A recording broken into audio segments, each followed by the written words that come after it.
안녕하세요. 전 진행을 맡은 도상현입니다. 제 옆에는 안치홍 위원님 나와 계십니다. 안녕하십니까? 반갑습니다. 자, 반갑습니다, 위원님. 지난주에는 또 위원님께서 감기 때문에 좀 고생을 하셨는데, 확실히 컨디션이 좀 많이 나 보이십니다. 와, 죽다 살았습니다, 진짜. 이겨내셨습니다, 그죠? 진짜로. 네. 몸이 너무 안 좋아가지고. 네. 일단 기침을 너무 심하게 하니까, 이게 막, 그 기침 심하게 할 때 여기 아픈 거 있죠. 그쵸. 여기. 가슴께 명치 막 진짜 너무 힘들었는데 이제 회복됐습니다. 네. 그렇습니다. 감기에 지는 남자였는데 이제 감이남이라고 해드리겠습니다. 감기에 이긴 남자, 네. 우리 안치홍 위원님과 함께 또 진행을 해보도록 하겠습니다. 일단은 저희가 오프닝에서는 여러 가지 이야기, 어제 경기 있었던 것들 또 한 잔씩 또 짚어보도록 하겠는데요. SSG와 기아의 경기, 기아가 10대4로 승리를 거뒀습니다. 5회 이제 강호 콜드로 또 승리를 거뒀는데, 이 놀라웠던 점, 대단했던 점, 이 최영우 선수가 21일 만에 부상 복귀전이었거든요. 그런데 1회부터 선제 결승 투런 홈런을 또 때려냈습니다. 첫 타석부터. 네. 역시는 역시다. 진짜. 최영우는 최영우다. 정말 대단한 것 같더라고요, 보니까. 그니까요. 네. 아니, 이게 사실 부상에서 재활하고, 그 다음에 복귀하는 첫 경기, 사실은 뭐 타격감이라든지 실전 감각, 뭐 요런 얘기들이 사실은 많이 나오잖아요. 근데 그게 크게 그렇게 작용을 하나라는 생각을 제가 이제 갖는 이유 중에 하나가, 저도 2010년도인가요? 10년도? 11년도? 이때 손가락 부러졌을 때? 아니요. 그때 4경기 연속 홈런 칠 때가 있었어요. 네네네. 그게 후반 시작하자마자 쳤었는데 전반기부터 한 달 가까이 계속 저도 재활군에 있었어요. 네. 종아리를 다쳐가지고. 그리고 갑자기 부산으로 오래. 그걸 갔어. 네. 그날 홈런 2개 에다가 3안타인가 4안타 치고, 위원님도 부상 복귀전에서 또 홈런 치고 이렇게 되더라고. 그래서 야, 이게 꼭 굳이 이게 뭐 경기력이 떨어진다, 경기력 그 감각이 좀 뭐 떨어진다, 뭐 이건 또 틀린 얘기인가 막 이런 생각도 막 들기도 하고. 근데 그거는 이제 뭐 선수들마다 다 다르겠죠. 다르겠고 결과가 그렇게 나왔으니까 이런 얘기가 나올 수가 있는 거고. 그리고 최영우 정도의 클래스랑 레벨의 선수가 무슨 1년, 2년의 공백기가 있었던 건 사실은 아니잖아요. 그렇죠. 네. 이렇게 쭉 하다가 잠깐 이제 브레이크가 걸렸던 것뿐이었던 거지. 경기 감각이나 이런 것들은 크게 문제가 안 된 결과를 만들어낸 거죠. 그렇습니다. 일단은 뭐 기아 같은 경우에는 이 네일 선수의 또 이탈로 좀 분위기가 뒤숭숭한 가운데 또 다운될 수 있는 가운데 이제 최영우 선수가 또 복귀해줘서 이렇게 또 좋은 모습 보여주는 게 너무나도 다행일 것 같고요. 그리고 또 이제 기아 타이거즈가 네일 선수의 대체 외국인 선수 영입이 또 임박했다고 합니다.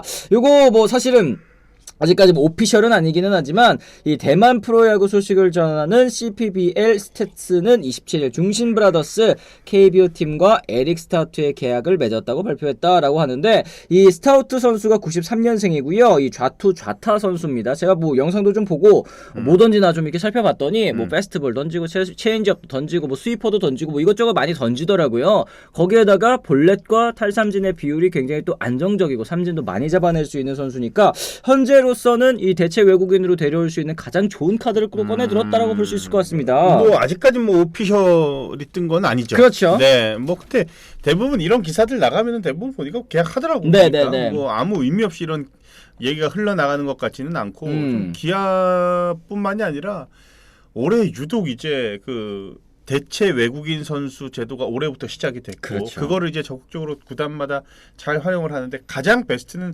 그걸 활용하지 않는 게 가장 좋죠. 기존에 계약을 했던 3명의 외국인 선수를 시즌 내내 끝까지 끌고 가는 게 가장 베스트인데, 여러 가지 부상과 부진 이유로 이런 제도를 만들었는데, 올해는 특히나 부상 부진이 너무나도 많다 보니까 너무나도 많은 그 잦은 교체가 지금 이루어지고 있는데, 네일 선수 같은 경우에는 거의 뭐 리그 탑 수준의 지금 피칭을 하다가 불의의 일격을 당한 거잖아요. 그렇죠. 이렇게 해가지고 또 다시 바뀌게 되고 또 얼마 전에 보니까 시리카와 선수도 팔꿈치 인대가 이것 때문에 이제는 시즌이 끝났죠. 끝나게 될 수밖에 없는 상황이 또 됐고, 그리고 NC도 이제 요키시 선수 대체 외국인 선수로 영입을 했는데, 야, 이거 생각보다 너무 많이 난타를 당하기 그랬죠. 시작하는 네. 뭐 이런 것도 있고 여러 가지 일들이 참 많습니다. 아 그렇습니다. 어쨌든 진짜 이 카이저님 말씀처럼 잘 만든 제도 같다라는 이제 얘기를 해주셨는데 이렇게 잘 활용하는 구단들이 또 있는 또 이제 실효성이 있는 제도였다라는 게 이제 어쨌든 시행 첫해 좀 드러난 것 같습니다. 네. 그리고 이제 어제 KT와 LG의 경기에서는 LG가 6대1로 승리를 거뒀고요. 이제 임창규 선수가 6이닝 동안 무실점으로 호투해줬습니다. LG 킬러였던 벤자민 선수를 상대로 이제 4득점에 성공하면서 또 경기 초반부터 기세를 잡아갈 수 있었던 LG였고 두산과 NC의 경기는 또 두산이 13대7로 승리를 거뒀는데 이 김태견 선수가 1.1이닝 무실점을 거뒀습니다. 역대 고졸 신인 최다 세이브인 17세이브째를 또 거두게 됐습니다. 이 김태견 선수 정말 대단한 것 같습니다. 네. 뭐 20세이브까지는 뭐 무난하게 그렇죠. 무난하게 20세이브 달성을 하면 결국은 신인왕은 뭐 거의 따놓은 당상이 아닌가? 그렇죠. 네. 이런 생각이 또 들고 지금 현 시점에서 볼 때는 김태견이 KBO 리그에서 탑 아닐까요? 거의 지금 마무리 투수 중에서는 네. 가장 강한 구위, 싱싱한 구위를 갖고 있는 그런 또 투수고 참 마무리 투수하면 예전에 이제 오승환 선수가 진짜 변하고 섞지 않고서 그냥 빠른 볼로만 막 윽박지르던 그렇죠. 그런 모습을 많이 상상하고 기억을 하고 계신데 약간 김태견이 그 모습을 좀 흉내내고 따라가고 있는 그런 이미지가 굉장히 강한데 그러게 이게 우리가 사실 제2의 오승환 이런 얘기는 정말 많이 나왔는데 사실은 이 롱런하는 선수들이 또 그렇게 많지가 않았거든요. 근데 이 김태견 선수는 이제 데뷔 초반 첫 시즌은 정말 좋은 모습을 보여주고 있으니까 앞으로가 더 기대되는 선수가 아닐까. 근데 김태견 선수 올해 가장 많이 나오는 얘기 중에 얘기 나오는 것 중에 뭐가 있어요? 혹사? 진짜 제일 많이 나오는 얘기가 혹사구나. 혹사 무슨 뭐 마무리 신인왕 뭐 다양한 얘기들이 많이 나오고 있는데 시즌 끝나면 또 국제대회가 또 열려요. 그렇죠. 근데 유력합니다. 그렇죠. 프리미어 1에서 또 당연하게도 뽑겠죠. 젊은 선수들 위주로 분명히 선발이 될 걸로 예상을 하면 김태견은 뭐 100%갈 텐데 이렇게 되면 올해 특히나 지금 관리가 좀 필요한 시점인데 이걸 또 안 뽑을 수는 없고 네. 또 뽑혔는데 안 던질 수도 없고 두산도 그렇고 김태견 선수도 근데 어떻게 보면 저는 선수라면 당연히 국가의 부름을 받으면 몸이 허락하는 하에는 당연히 나가야 되는 게 맞기는 하지만 나가고 싶겠죠. 근데 이제 첫 발을 내디딘 프로 무대에서 장기 레이스를 경험을 하고 나서 휴식을 취하지 못한 채 또다시 준비를 해야 된다라는 약간 그런 부담감 이런 거는 분명히 갖고 있는데 그러니까 어제 경기도 김태견 선수가 사실은 1.1이닝을 소화를 했습니다. 이제 1이닝만 던지고 내려가는 경기가 굉장히 좀 드물다는 생각이 드는데 어제도 어쨌든 8회에 추격을 또 한 점 허용을 했고 이제 한 점 차인 상황에서 최지광 선수가 0.1이닝, 이병헌 선수가 또 0.1이닝. 그 다음에 이제 그 이닝을 끝까지 이병헌 선수에게 맡기지 않고 김태견 선수를 또 올려가지고 아웃카운트 하나를 잡아냈단 말이에요. 이게 감독이 좀 약간 물론 그만큼 김태견 선수를 믿는다고 볼 수 있겠지만 좀 뭐라 해야 될까 너무 쏠리죠. 뒤집힐 것 같다라는 생각을 하시는 게 아닌가 생각이 좀 들고요. 네. 뭐 감독은 당연히 자기가 믿을 수 있는 선수를 고집할 수밖에 없는 위치입니다. 저는 그거는 충분히 이해는 되는데 막상 현장에서 감독을 하지 않고 제가 예전에 뭐 해설위원을 했고 지금도 뭐 바깥에서 야구를 보는 관점에서는 그런 얘기들 많이 해요. 불펜의 과부하를 최소화하려면 이닝으로 끊어가야 된다. 그게 선수들도 준비하는 과정도 좋고 그렇죠. 불필요하게 팔을 푸는 모습도 현저히 줄어들 수가 있다. 맞아, 그렇게 되면 네. 이게 체력 소모도 그렇고 길게 봤을 때는 오히려 정말 효과적이다. 근데 이런 얘기를 하시는 많은 감독님들도 현장에 가시면 그렇게 하질 못해 운영을.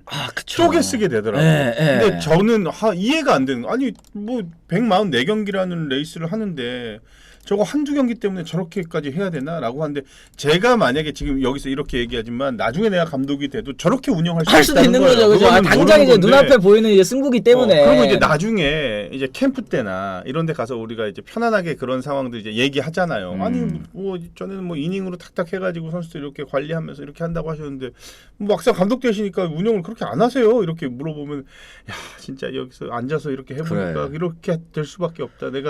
괜히 내가 한 입 갖고 두 말하는 가벼운 사람이 된 것 같아서 좀 미안한데 나중에 너도 해봐라 진짜 이게 그러게. 진짜 그렇게 되더라. 그러니까 이게 저희는 이제 현장에 없고 또 감독 지휘봉을 또 잡고 있는 사람들이 아니다 보니까 왜 저렇게 기용을 할까요? 이렇게 저렇게 쉽게 얘기할 수는 있는데 현장에서는 아무래도 또 이제 승부가 직결되는 그런 순간이다 보니까 이런 얘기들을 할 수 있는 것 같습니다.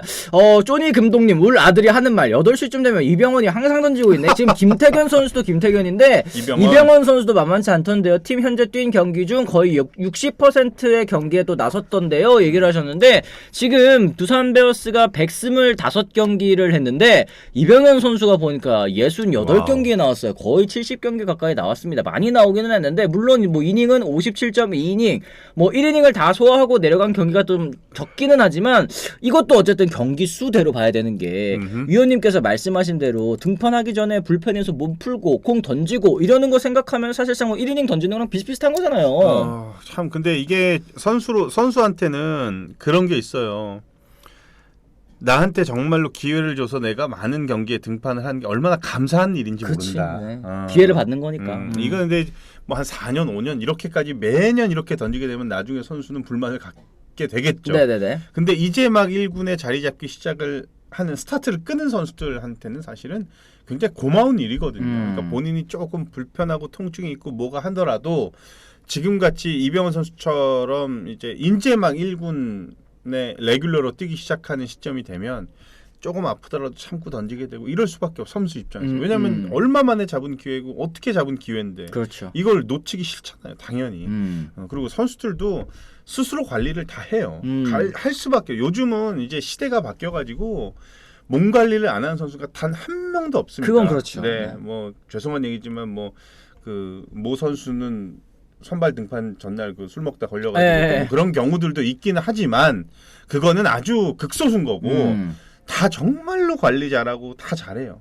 잘하기 때문에 좀 역시나 그 좀 혹사라는 이거는 뭐 끊임없이 나올 수밖에 없는 그런 얘기인 것 같아요. 근데 저는 요 채팅창 중에 요 의견 SH윤님께서 혹사 다음에 못하면 혹사 당한 건 잊혀지고 역적만 되더라고요. 이런 얘기 해주셨는데 참 그렇습니다. 이제 그렇기 때문에 선수들도 참 잘 관리를 스스로 해야 될 것 같다 생각이 들고 이 얘기를 제가 한번 드리면은 우리 저 구독자분들 팬들 어떻게 생각하시는지 한번 좀 남겨주세요. 만약에 뭐 이병헌 선수 올해 혹사라고 합니다. 많은 경기에 등판해서 그러면은 이제 관리를 해줘야 되는데 어떻게 관리를 해줘야 되냐? 다음 시즌 스타트를 좀 늦게 합니다. 이게 어떤 얘기냐면 스프링 캠프 때 피칭에 들어가는 그 시점이 되면 이병헌 선수처럼 전해에 많이 던졌던 선수들은 한 2주 정도 늦춰줘. 공을 안 던져. 출발을 좀 늦게 하는 아예 늦게 하는 거죠. 그리고 시범 경기도 아주 뭐 한 경기 두 경기만 던지고 하게 돼. 그렇게 시작이 되게 되면 분명히 관리해 주는 거지. 조금 더 늦게 해 주는 거니까. 근데 꼭 그렇게 되면은 그 시즌은 좋지 못해. 그쵸. 왜냐면 캠프 때 또 몸을 좀 끌어올려야 되는 거니까. 그러니까 이 중간에 이거를 어떻게 해야 되는지는 선수랑 정말 잘 논의를 해야 될 것 같아. 구단이나 감독 입장에서는 너무 많이 던졌으니까 우리 한 3주 정도만 좀 늦추자. 다 캐치볼 할 때 빠져주고 어깨 좀 늦추자. 이렇게 구단에서는 얘기할 수도 있는데 이게 늦으면 선수도 불안한 거야. 그렇죠. 네. 뭔가 준비가 덜 된 것 같고, 그렇지?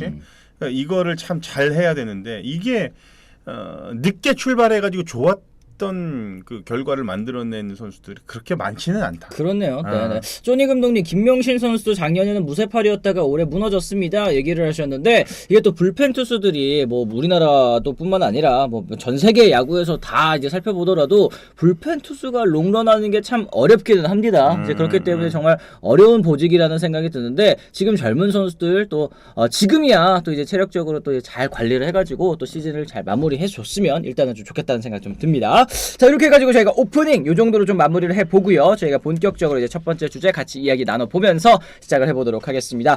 자, 저희가 이제 첫 번째 주제는 역시 이제 삼성 라이온즈 이야기, 특히 이제 코너 선수 이야기 한번 또 나눠봐야 될 것 같습니다. 삼성에서 올 시즌 첫 완봉승이 나왔습니다. 외국인 투수 코너가 시즌 첫 완투와 함께 완봉승을 거둘 수 있게 됐는데요. 코너 선수가 어제 키움과의 경기에서 9이닝 동안 3피안타 무사사구 삼진 11개 잡아냈습니다. 거기다가 무실점까지 1대0 승리를 경기를 앞장서서 또 이끌어줬는데요. 이로써 코너는 KBO 리그 데뷔 이후 첫 완봉승을 거두면서 시즌 10승까지 달성할 수 있게 됐고요. 삼진도 KBO 리그 데뷔 개인 최다인 11개를 또 거둘 수 있게 됐습니다. 어제 1대0 경기? 예, 어제 진짜 타이트했어요. 네. 내가 제일 좋아하는 무사사고, 사사고 없는 경기. 역시 근데 코너가 나는 사실 시즌 초반만 하더라도 중간에 가지 않을까만 이 생각 난 솔직하게 가졌거든요. 기복이 좀 심했죠. 네, 그래서 교체되지 않을까라고 했는데 일단 이제 퍼포먼스를 완전히 지금 나타내고 있는데 저는 코너 선수의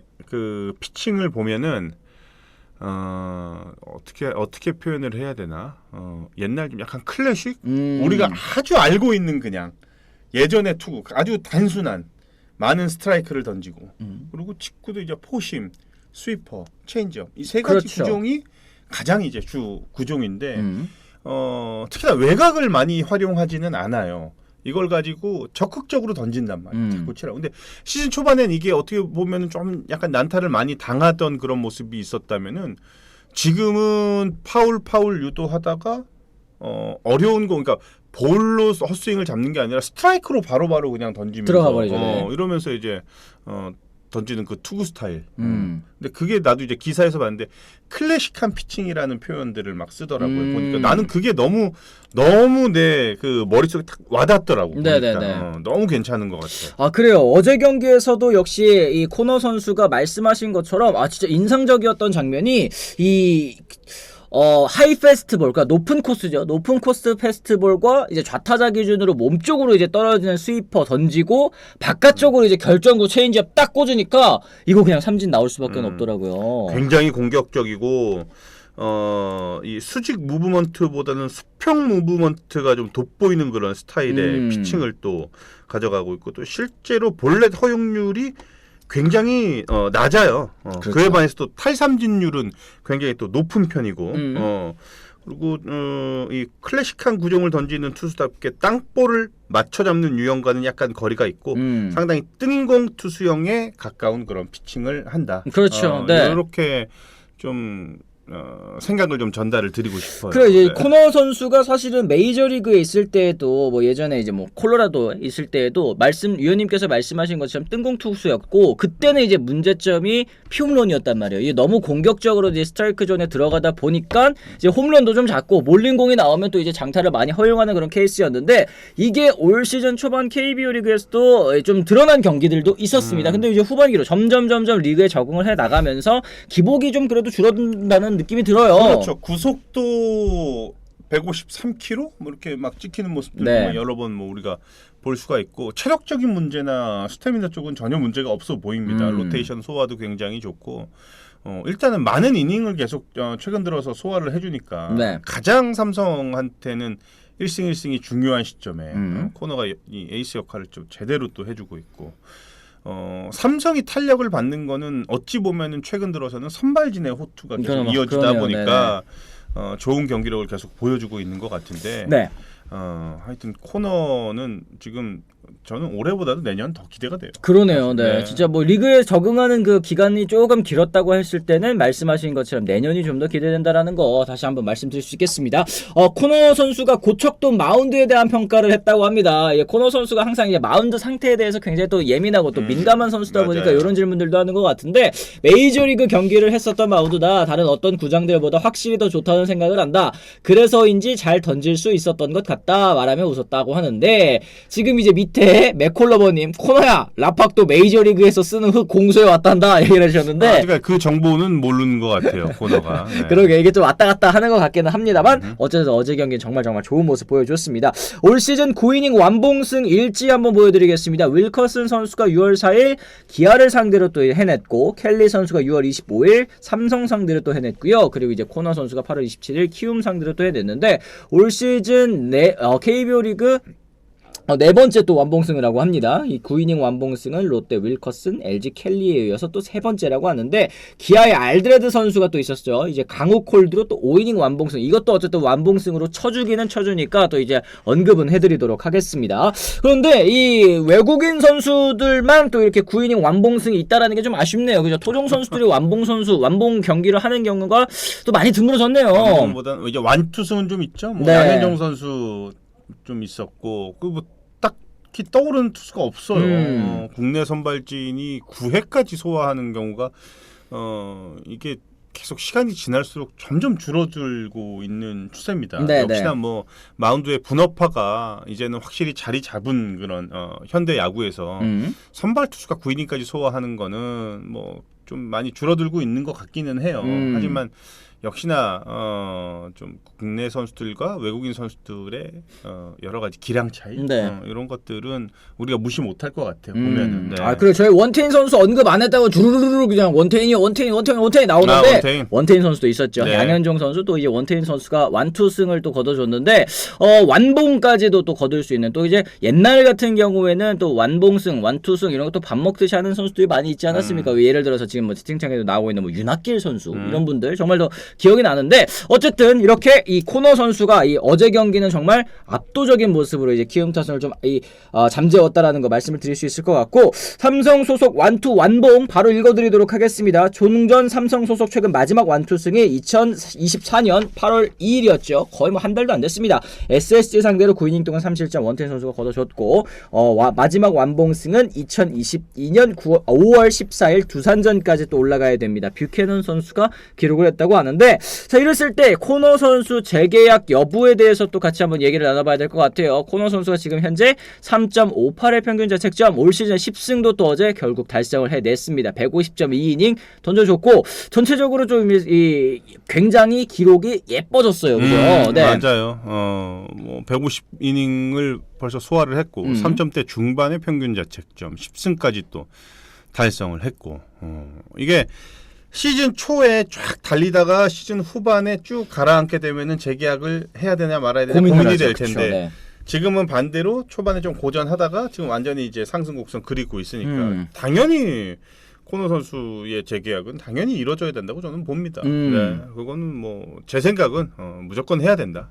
이런 생각입니다. 그렇습니다. 어쨌든 어제 경기 삼성의 결승까지 6회 초 2사 2루에서 윤정빈 선수의 또 우전 적시타로 또 한 점을 얻어냈는데요. 어제 경기 삼성 입장에서는 굉장히 또 아찔한 장면도 있었습니다. 지금 뭐 댓글창에서도 많이 나오고 있죠. 헤이수스 선수 얘기 그리고 디아즈 선수 얘기였는데 디아즈 선수가 또 이제 헤이수스가 던진 공에 이 좌타자를 나가다가 요쪽 이제 맞아가지고 많은 분들께서 걱정을 하셨어요. 여기 부분이 공 맞았을 때 거기다가 이제 나가다가 맞은 거기 때문에 또 큰 부상이 아닐까 걱정을 하셨는데 다행히도 또 특별한 부상 없다고 전해졌습니다. 병원 검진 결과 특이 소견 없었고 선수도 아픈 곳이 없는 상태라고 하니까 너무너무 다행이죠. 이 디아즈 선수 마저 또 이탈했었다면 삼성 입장에서 남은 시즌 정말 좀 골치가 아픈 그런 상황이었겠어요. 그럼요, 당연하죠. 지금 디아즈가 임팩트 있는 모습을 굉장히 잘 보여주고 있기 때문에 이거 내년에 이제 디아즈로 계속 가야 되는 거 아니냐 뭐 이런 얘기가 나올 정도로 또 좋은 스윙, 부드러운 스윙을 또 가지고 있는 그런 선수였고 또 그 홈런 치는 그 인상적인 모습도 딱 기억에 나거든요. 네, 몇 경기 되진 않았지만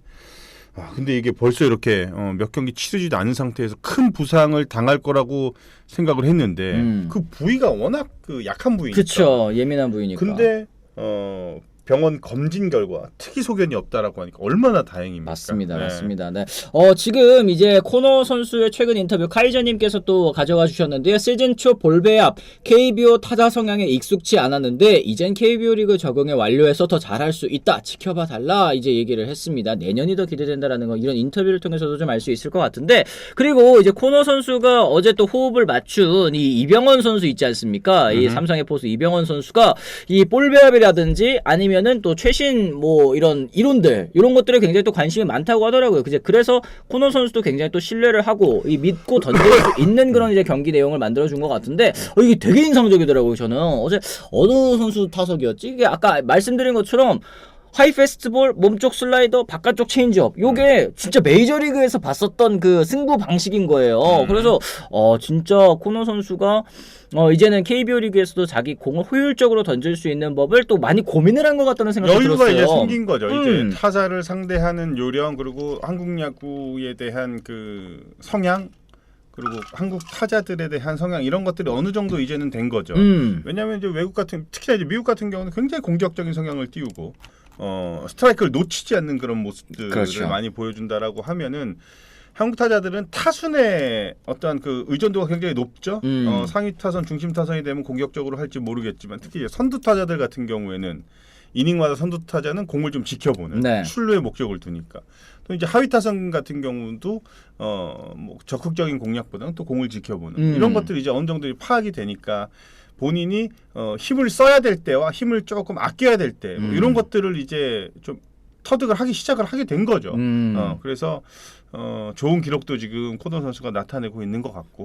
그래요. OHJN님께서 딱 짚어주셔가지고 제 기억이 났습니다. 6회 말 최주환 선수 타석이라고 하는데 그래서 제가 지금 띄워놨잖아요. 이 스트라이크 존 다 외곽으로 아예 볼을 빼거나 파울을 만들어내거나 뭐 이런 모습이 있어서 진짜 코너 선수가 이제는 KBO 리그에 완벽하게 적응을 했구나라는 거를 좀 볼 수 있는 그런 좀 타석이었다는 생각이 좀 듭니다.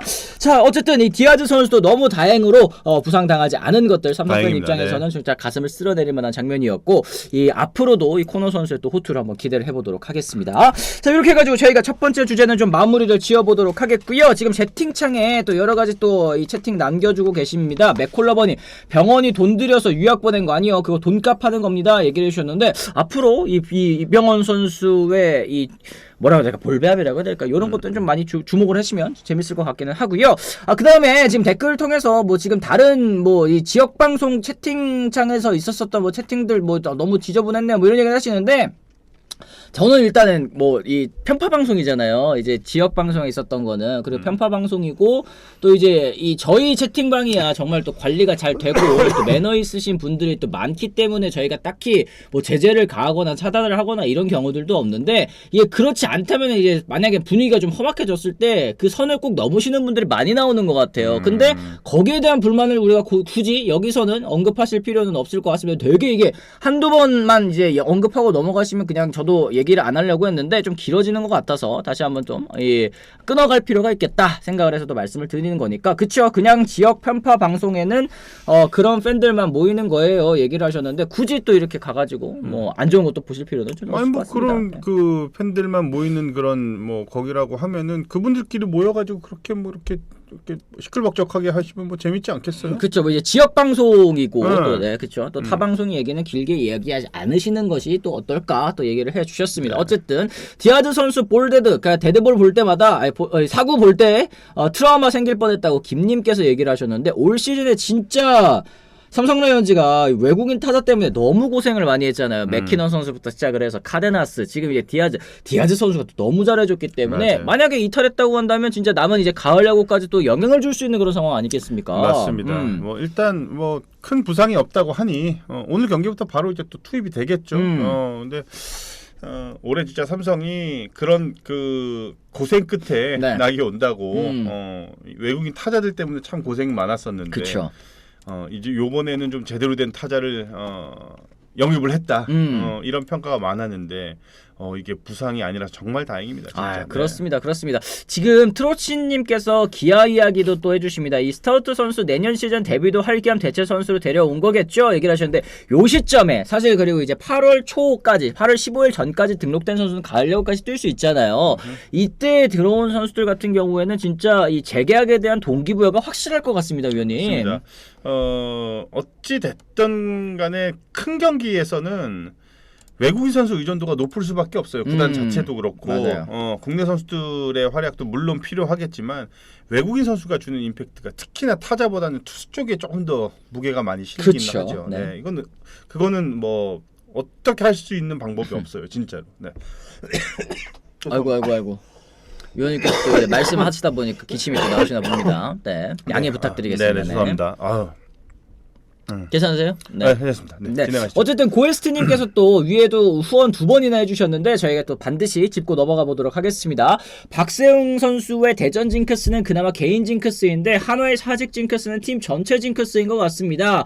NC는 리드 잡고 있다가 어이없이 무너지던데 내년에는 또 팀 정비가 필요할 듯합니다. 얘기를 하셨어요. 지금 NC는 또 이제 분위기를 잡아줄 수 있는 주축 베테랑 타자들이 또 모두 빠져 있는 게 또 가장 큰 것 같아요. 이 분위기에 있어서는. 네, 그러니까 핵심 선수라고 할 수 있는 두 선수가 빠져서 성적 하락에 걱정이 좀 있었죠. 근데 역시나 그런 지금 NC가 굉장히 고전에 면치 못하고 있는 그런 상황이고 그렇게 되면 아마 내년엔 당연히 많은 그 변화가 있을 겁니다. 그렇죠. 변화를 당연히 줘야 되는 게 맞고 많은 움직임이 분명히 있을 거라고 또 예상이 되고. 그래요. 이제 뎁스를 좀 채우는 과정들이 필요할 것 같아요. 이게 뭐 뎁스 문제라고 하기에도 좀 미안할 정도로 갑작스럽게 또 이 줄부상이 나왔던 것은 어쩔 수 없지만 이게 또 대비를 해야 되는 거 아니겠습니까? 맞습니다. 이 대비 얘기를 하니까 또 추가로 5,000원 후원 고맙습니다. 두산은 사건 터지고 트레이드든 뭐든 해가지고 선수단 보강을 했었어야 된다. 이제 얘기를 하셨는데 이제 오재원 선수 때문에 오재원 전 선수 때문에 또 이제 여러 선수들이 지금 또 이탈해 있는 상황 아니겠습니까? 조사 관련해가지고 그래서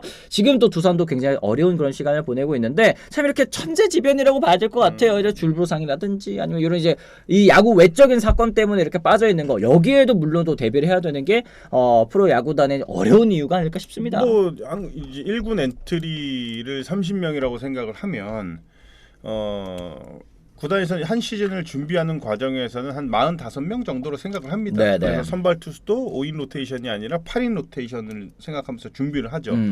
부상과 부진의 이유로 언제든지 교체를 해야 된다는 이런 생각을 가지고 준비를 하는데 그게 항상 준비는 하지만 그거 이상으로 터지는 경우들이 또 있는 거죠. 그렇죠. 네. 그렇다고 해가지고 뭐 선수 수를 60명에서 막 이렇게까지 준비를 하기에는 너무 어렵습니다. 그거는 현실적으로 굉장히 어려움이 효율성도 있고 좀 많이 떨어진다 하더라고요. 네. 1군에서 뛰어야 될 선수들과 2군에서 집중 육성이 필요한 선수를 나눠줘야 됩니다. 네. 아예 이렇게 나눠서 이렇게 운영을 해야지 구단이 운영을 할 수가 있는 거라 어떨 때 보면은 조금 부족한 느낌이 있을 때도 있어요.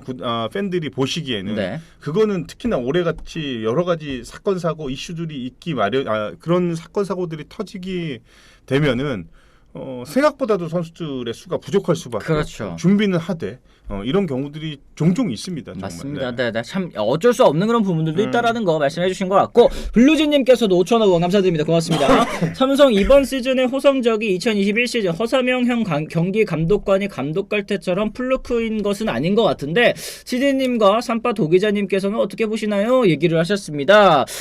물론 올 시즌 삼성 라이온즈가 시즌 시작하기 전에 5강 안에 들 거라고 얘기한 전문가들이 또 많이 없었다라는 걸 생각해봤을 때 기대 이상의 성과기는 하지만 근데 이제 그때와는 조금 다른 게 어쨌든 젊은 선수들의 성장을 바탕으로 만들어낸 성적이라는 게 좀 다른 것 같아요. 글쎄요. 저는 젊은 선수들의 성장이 삼성이 좀 더 롱런할 수 있는 힘을 좀 구축을 했다. 그렇죠.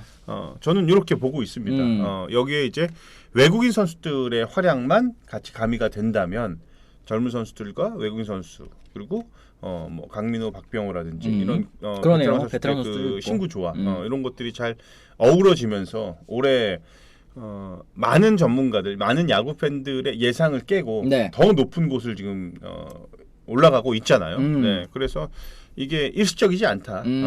뭔가 어떠한 그 탄력을 충분히 받을 수 있는 동력을 얻었다. 전 이렇게 보고 있습니다. 그렇습니다. 제가 2021년에는 사실상 왜 2등인지 모르겠다 이런 생각을 했었는데 올 시즌에는 그래도 뚜렷하게 잘하는 선수들 또 이제 눈에 띄는 선수들이 많이 있기 때문에 그때보다는 훨씬 또 낫다라는 생각 저도 개인적으로 좀 드네요. 자, 이렇게 해서 저희가 이제 채팅창 소화 잠시 또 점 멈춰두고 두 번째 주제 같이 넘어가 보도록 하겠습니다. 사이소통 시간은 여기까지 하고 두 번째 주제 같이 또 이어나가 보도록 하겠습니다. 자, 일단은 어제 경기 또 가장 이 주목도가 높았었던 경기입니다. 이 롯데와 한화의 경기 이야기 나눠보도록 할 텐데요. 롯데가 하나와 치열한 투수전 속에서 또 역전승을 거둘 수 있게 됐습니다. 하나와의 주중 3연전 첫 번째 경기에서 투수진의 합작 호투로 3대1 승리를 거둔 롯데였는데요. 이날 경기 전 롯데는 8위였고 하나는 7위였습니다. 양팀은 가을 야구 마지노선인 5위 KT와 각각 4경기 그리고 이제 한 경기 차로 여전히 포스트 시즌 진출 가능성이 있었기 때문에 치열한 승부가 예상이 되었었는데요. 특히 이날 경기 실제로 6회까지 양팀 모두 한 점도 뽑아내지 못하는 투수전 양상으로 진행이 됐습니다. 박세웅 선수가 사실 올 시즌에 좋지 못한 부분도 있었고 또 특히 이 한화이글스를 상대로 약한 모습을 보여줬었습니다. 그렇기 때문에 제가 독수리 징크스라고 이제 소개를 해드렸는데요. 박세웅 선수가 어제 경기는 다른 모습이었습니다. 7이닝 동안 3피안타 6탈3진 1실점 역투 펼쳐줬고 문동주 선수 역시 최근 상승세였죠. 최고 구속 159km 강속구를 뽐내면서 6이닝 동안 7피안타 3진 5개 무실점으로 또 맞서줬습니다. 어제 경기 정말 국내 명품 국내 선수들의 또 명품 투수전이었다라고 볼 수 있을 것 같은데 위원님께서는 좀 어떻게 보셨습니까? 두 선수 역시나 그 좋은 구위를 가지고 있는 투수 간의 대결이기 때문에 상대를 하는 입장에서는 사실은 그 연타를 많이 만들어내는 데는 확실히 어려움이 있는 그런 투수들이에요. 그러려면은 역시나 상대의 실책, 볼넷, 뭐 몸에 맞는 볼 이런 그 안타 이후에 출루할 수 있는 방법들이 나와줘야 그렇죠. 득점을 올릴 수 있는 그런 양팀 투수 간의 대결이었는데 어제는 두 투수 모두 볼넷 숫자가 굉장히 적었어요. 제가 특히 박세웅 선수 항상 얘기하지만 볼넷 숫자 그러니까 본인과의 제가 볼 때는 싸움이에요. 박세웅 선수는 다양한 구종을 가지고 있습니다. 브레이킹 볼, 스플리터, 그쵸. 슬라이더, 또 150km 육박하는 패스트볼도 좋고 다 좋습니다. 경험도 많아요. 대표팀 경험도 많고 다 갖췄어요. 거기다 젊은 나이. 그렇죠. 근데 뭐가 부족하길래 성적이 이렇게 안 나냐. 이유는 제가 계속 얘기하잖아요. 박세웅 선수 볼넷 숫자를 줄이고 그렇죠. 가운데 던져라 그냥 그 다양한 구종을 이렇게 되면 훨씬 좋아질 거다라고 하는데 어제 그러니까 이게 제가 말한 듯이 어제 경기에서 이게 딱 나왔다 이렇게 말씀을 드릴 수는 없지만 네. 어쨌든 그 과정이나 내용이 좋잖아요. 사사구도 3개밖에 안 되고 7이닝 소화를 하면서 투수도 100개가 안 됐어요. 네. 100개가 안 될 정도로 굉장히 적극적인 그런 모습을 또 보여줬기 때문에 저는 두 선수 모두 답은 나와 있다고 봅니다. 본인과의 싸움일 거예요. 이 정도의 구위와 커리어를 갖고 있는 선수는 뭔가 머리를 쓴다기보다는 본인이 가지고 있는 구종을 좀 단순하게 던질 필요가 있을 것이다. 아하, 그렇습니다. 근데 이렇게 던지다 보면 어떨 때 또 뭐 피안타 10개 막 80점 이렇게 할 수도 있어요. 당연히 뭐 그런 경우 나오죠. 근데 그것 때문에 또 다시 바꾸거나 이럴 필요는 없을 거라고 저는 생각을 합니다. 그렇습니다. 네. 돌비수님께서도 얘기해주신 거 박세웅 선수 마운드에서 생각이 너무 많다는 말을 하던데 그런데 그래서 좀 단순하게 던져보라고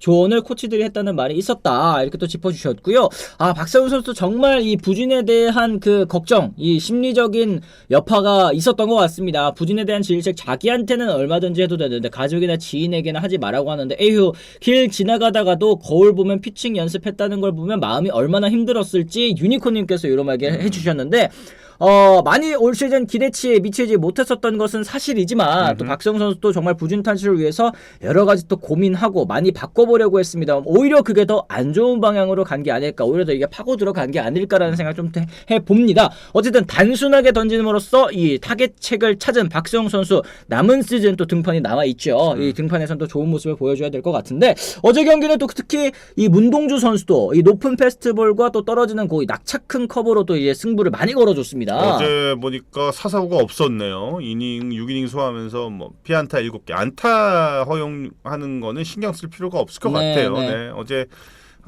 정말 오랜만에 선발 투수의 재미있는 경기였어요. 어제는 두 선수 모두 충분히 제 몫을 했고 박세웅 선수 7이닝 1실점으로 굉장히 호투했지만 승리는 챙기지는 못했어요. 하지만 벤치의 신뢰는 얻었죠. 이 전 경기였나요? 전전 경기였나요? 김태형 감독이 직접 마운드에 올라가가지고 공 뺏으면서 그만 던져, 던지겠습니다. 그만 던져, 던지겠습니다. 뭐 이 장면 기억나시죠? 네네.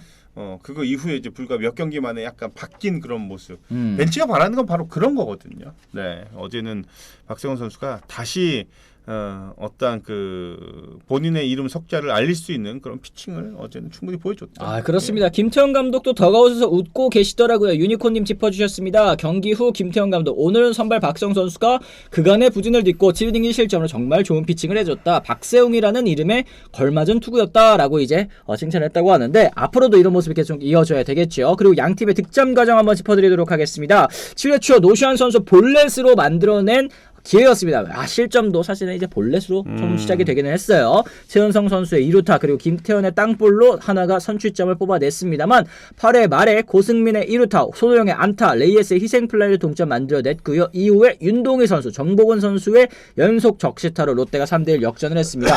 이 윤동희 선수 역전 결승 적시타 때려냈을 때 이 몸쪽으로 들어온 공을 또 밀어가지고 이렇게 밀은 게 아니라 밀린 건가요? 네. 밀려서 또 어쨌든 내야를 이 키를 넘기는 내야 키를 넘기는 그런 또 안타를 만들어냈더라고요. 운이 99% 작용한 그런 타구들. 1년에 보면은 뭐 500타석 이상씩 들어가는 타자들 보면은 네. 정타의 완벽한 안타를 만들어낸 타구는 50%도 반도 안 돼요. 한 30%밖에 안 되는데 어제 윤동희 선수는 몸쪽 공을 원래 잘 치는 선수인데 네. 이 결이 좋다 보니까 그 코스로 칠 수가 있었던 거죠. 타이밍도 완전히 늦은 그런 타구였는데 네. 이건 뭐 개인적인 그 테크닉을 동반한 그런 타구였고 뭐 완벽한 타이밍에 맞은 타구는 사실은 아니었잖아요. 그렇죠. 근데 윤동희 선수는 시즌 초반에는 굉장히 조금 어려움을 겪다가 지금 거의 3할에 육박하는 타율까지 올려놨더라고요. 맞습니다. 보니까 정말 대단한 것 같아요. 그래요. 윤동희 선수 몸쪽 높은 페스티벌 그런 식으로 안타 엄청 많이 나옵니다. 몸통 회전력이 좋은 것 같습니다. 봄날님께서도 또 얘기를 해주셨는데 앞으로가 더 기대되는 선수 바로 또 윤동희 선수가 아닐까 싶습니다. 자, 앞으로 롯데가 10개 팀 중에 경기 수가 가장 많이 남아있다고 합니다. 28경기가 남아있다고 하는데 만약에 남은 시즌 동안 많이 이길 수 있다면 또 반전 드라마 이 막판 5위 경쟁에 더 뛰어들 수 있게 됩니다. 물론 뭐 체력 안배에 실패한다면 또 도중에 또 미끄러질 가능성도 있긴 하겠습니다만 어제 이김으로써 사실상 이제 하나 발목 한번 잡고 그 다음에 남은 이제 희망의 불씨를 또 키워갈 수 있는 그런 기회를 잡아낼 수 있다고 봅니다. 롯데의 가을 야구 확률 또 어느 정도로 좀 볼 수 있을지 저희가 순위표를 좀 보면서 얘기를 나눠봐야 될 것 같아요. 28경기 남았다고? 네. 근데 KT가 지금 13.5경기 차로 5위 한 자리 또 지켜내고 있고 SSG가 KT와 한 경기 차, 하나도 역시 한 경기 차입니다. 그리고 롯데자이언츠가 이제는 3경기 차까지 또 추격을 해놓은 그런 상황이네요. 야, 롯데가 막판에 이제 과연 저 가장 많이 남아있는 잔여 경기를 어떻게 풀어가느냐. 가능성은 있죠. 왜냐하면 많은 경기 남아있고 나머지 경쟁 팀들이 경기 수를 모두 소화했을 때 네. 롯데가 만약에 뭐 한 4-5경기 남아 있으면은 뭔가 거기에는 이제 완전히 올인을 해야 되죠. 그렇게 되면은 다시 한번 올릴 수 있는 그런 기회는 있으니까. 네. 올해 정말 재밌을 것 같아요. 5강 싸움, 그러니까 5위 자리 하나를 놓고서 어떻게 싸우느냐. KT, SSG, 하나, 롯데, 이 4개 팀. NC 사실 조금 어려울 것 같아요. 냉정하게. 그래요, 네. 지금 사실 어제 SSG, KT 하나 지고 롯데가 이겨서 5위권 경쟁이 더 치열해졌군요. 얘기를 해주셨습니다. 하리보님, 가을 야구 못하더라도 괜찮다. 하루하루 최선을 다해라. 이런 모습을 또 이제 팬 여러분들께서는 바랄 것 같은데, 진짜 최선을 다하는 모습이 계속 이어지다 보면은 또 이제 예상 외의 결과까지 또 따라올 수 있지 않을까 한번 또 생각을 해봅니다. 자, 어쨌든 이렇게 해서 저희가 오늘도 이 재미로 하는 승패 예측도 같이 이야기를 나눠보도록 하겠습니다. 오늘 저희가 선정한 경기 어제 이어서 똑같이 하나 대 롯데 경기인데요. 어제는 사실 이 장은상 기자님이 하나를 찍었어요. 하나를 찍으니까 또 이제 역으로 가면서 롯데가 승리를 거뒀는데 과연 오늘 이 안치홍 의원님은 최근에 또 이제 승률 좋으십니다. 최근에 적중하는 경기들이 더 많으신 것 같은데 와이즈 선수 그리고 반즈 선수 외국인 선수의 또 맞대결 어떻게 또 예측을 하시는지 궁금합니다. 와이즈 선수가 3승 3패 3.63 반즈가 8승 2패 2.83이거든요. 반즈야. 반즈. 나는 이렇게 장은상처럼 반대로 안 가지. 위원님이 원조집이잖아요. 아니 그건 이제 끝났어. 그건 나는 이제 반대로 가는 거 그런 거 안 합니다. 네. 그런 거 안 하고요. 내가 내일 나오잖아. 네. 내가 내일 출연하잖아. 네. 롯데가 만약에 롯데가 졌어. 네. 그럼 내가 커피 사올게. 진짜요? 네가 사와라. 제가? 네. 너 오는 길이잖아. 네, 오는 길에. 내가 계좌이체라는 내 현금을 줄게. 알겠습니다. 내가 저거 하면은 하나가 이기면은 하나 이기면 그냥 오고. 네. 아니죠. 하나가 이기면은 위원님이 쏘시는 거죠. 그치. 네. 롯데가 이긴다니까. 롯데가 이긴다. 롯데가 알겠습니다. 이긴다고. 이렇게까지 위원님 또 자신 있게 말씀을 하시는 만큼 오늘 또 롯데 연승 한번 또 기다려 보도록 하겠습니다.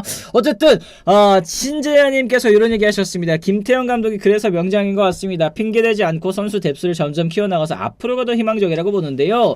고승민 선수도 2루 수비 아직이지만 이 정도까지 내야를 구성할 줄 몰랐습니다. 윤나, 고항손 굿. 롯데 야수진이 젊어져서 5강 못 가도 오래 또 참고 기다릴 수 있을 듯합니다. 계속 응원합니다. 얘기를 하셨습니다. 젊은 선수들의 성장, 뭐 아까 삼성 때도 말씀드렸지만 롯데자이언츠도 야수들의 성장 올 시즌에 얻어가는 게 분명히 있었던 그런 시즌인 것 같은데요.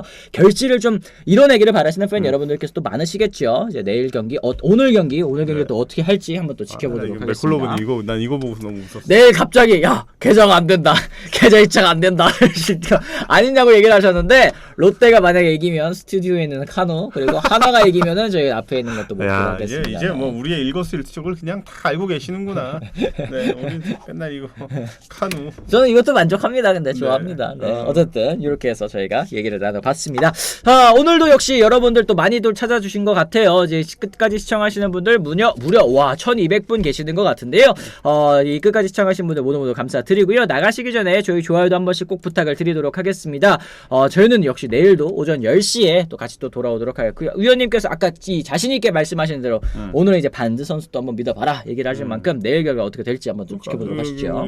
피디님 또 한 분 또 계시고. 그쵸. 이창균 빼고. 왜 또 빼요? 5잔 사오겠습니다. 괜히 마음에 안 들어요. 5잔 과연 위원님께서 내일 또 5잔을 사시게 될지 아니면 그냥 또 오늘과 똑같이 칸으로 먹게 될지 한번 더 지켜보도록 하겠습니다. 어쨌든 이렇게 해서 오늘도 끝까지 시청해주신 분들께 감사의 말씀 전해드리면서 오늘만 물러가 보도록 하겠습니다. 지금까지 시청해주신 분들 모두 감사합니다. 고맙습니다.